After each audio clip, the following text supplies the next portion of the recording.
লক্ষ্যমাত্র ১২৫ run, সেটা তাড়া করতে গিয়েই বিপদে পড়েছিল বাংলাদেশ।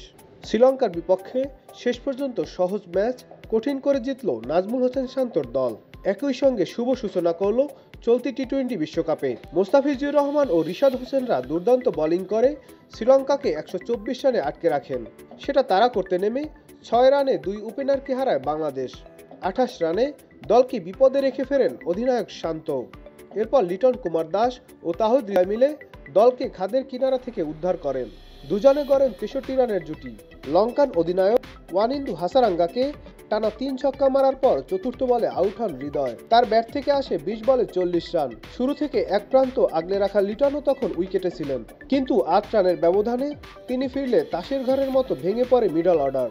৩৮ বলে ৩৬ রান করেন লিটন কুমার দাস। ২২ রানের মধ্যে ৫ উইকেট হারানো বাংলাদেশকে তখনও চোখ রাঙাচ্ছিল হার। ২ ওভারে প্রয়োজন মাত্র ১২ রান। তম ওভারের প্রথম বলে ছক্কা হাঁকিয়ে কাজ সহজ করেন মাহমুদুল্লাহ রিয়াদ। এরপর ওই ওভারের শেষ বলে ডাবল নিয়ে নিশ্চিত করেন জয়। শুরুতেই টসে জিতে ফিল্ডিংয়ের সিদ্ধান্ত নেয় বাংলাদেশ। প্রথম ৬ ওভারে শ্রীলঙ্কা ৫৩ রান তুলে ঝড়ো শুরু পেয়েছিল, তবে এরপর দারুণভাবে কামব্যাক করেছে বাংলাদেশ।